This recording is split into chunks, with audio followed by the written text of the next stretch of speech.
You know, the special counsel released his findings today about their look into my handling of classified documents. I was pleased to see he reached a firm conclusion that no charges should be brought against me in this case. This was an exhaustive investigation going back more than 40 years, even into the 1970s when I was still a new United States Senator. The special counsel acknowledged I cooperated completely. I did not throw up any roadblocks. I sought no delays. In fact, I was so determined to give the special counsel what he needed, I went forward with a 5-hour in-person interview over 2 days on October the 8th and 9th of last year, even though Israel had just been attacked by Hamas on the 7th and I was very occupied. It was in the middle of handling an international crisis. I was especially pleased to see special counsel make clear the stark distinction and difference between this case and Mr. Trump's case.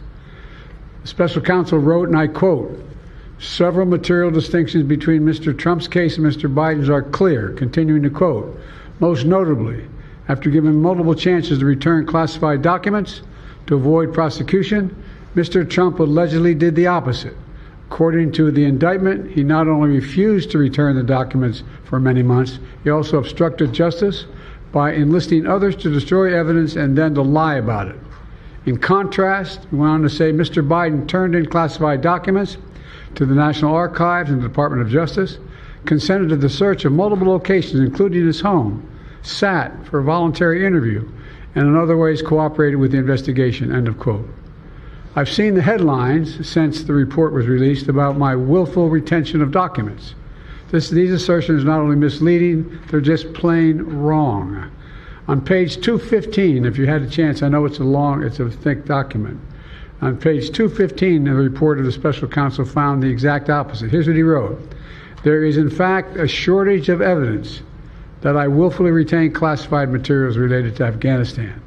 On page 12, the special counsel also wrote for another documents, "The decision to decline criminal charges was straightforward. The evidence suggests that Mr. Biden did not willfully retain these documents. The evidence said I did not willfully retain these documents. In addition, I know there's some attention paid to some language in the report about my recollection of events. There's even reference that I don't remember when my son died. How in the hell dare he raise that? Frankly, when I was asked the question, I thought to myself, it wasn't any of their damn business. Let me tell you something. Some of you have commented, I wear since the day he died, every single day, the rosary he got from Our Lady of... Every Memorial Day we hold a service remembering him, attended by friends and family and the people who loved him. I don't need anyone to remind me when he passed away or passed away.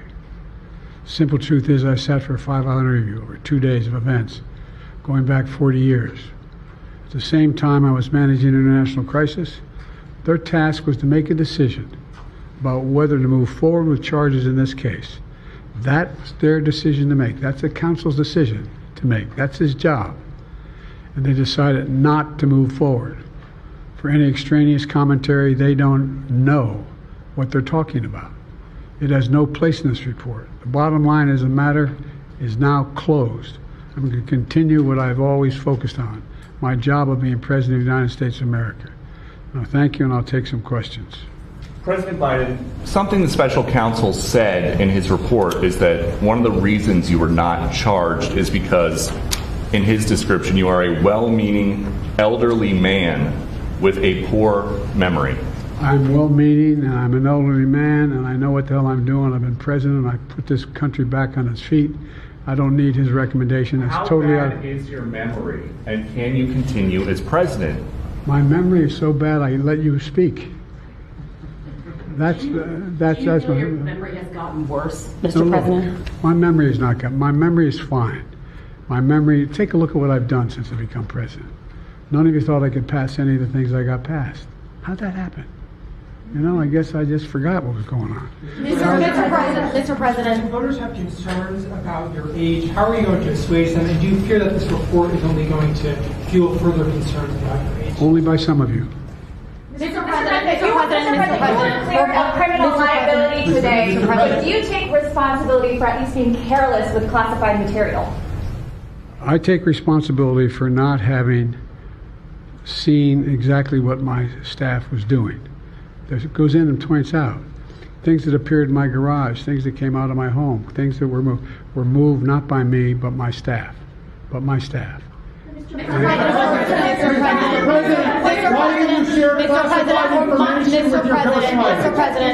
Mr. President, for months when you were asked about your age, you would respond with the words, "Watch me." Many American people have been watching, and they have expressed concerns about your age. That is your judgment. That is your judgment. That is not the judgment of the press. They express concerns about your mental acuity. They say that you are too old. Mr. President, in December, you told me that you believe there are many other Democrats who could defeat Donald Trump. So why does it have to be you now? What is your answer to that question? Because I'm the most qualified person in this country to be President of the United States and finish the job I started. Do you believe that, guys? Why are you confusing the names of world leaders? Thank you, everyone. I did not share classified information. I did not share it. With your ghostwriter. With my ghostwriter, I did not. Guarantee you did not. But the special counsel said in the report that he did not say that. Okay. He did not say that. But Mr. President, let me answer your question. The fact of the matter is, what I didn't want repeated, I didn't want him to know, and I didn't read it to him, was I had written a long memorandum to President Obama why we should not be in Afghanistan, and I was multiple pages. And so what I was referring to, I said classified. I should have said should be private because it was a contact between the president and the vice president as to what was going on. That's what it is referring to. It was not classified information in that document. That was not classified.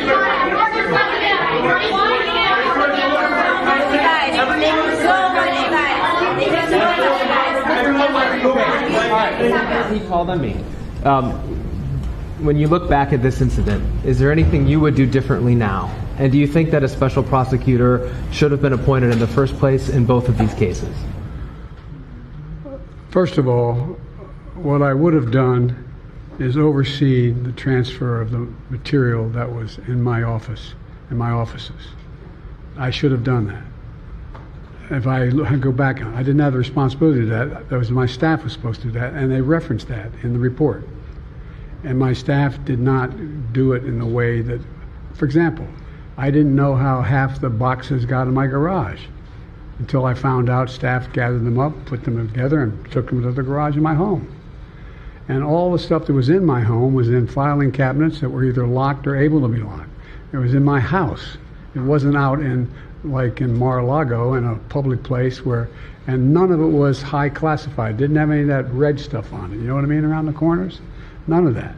And so I wish I had paid more attention to how the documents were being moved and where. I thought they were being moved to the archives. I thought all of it was being moved. That's what I thought. Now, what was the last part of your question? Whether a special counsel should have been appointed in this case and in the case of your rival president, former president. I think a special counsel should have been appointed.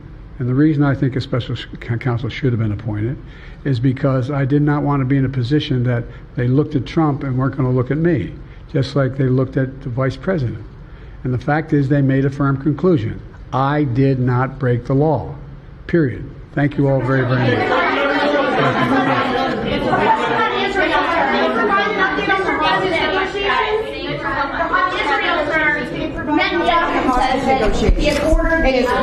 The hostage negotiation, look.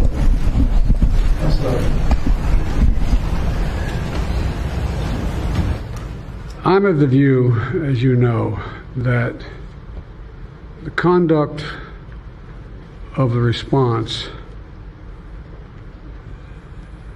in Gaza, in the Gaza Strip, has been over the top.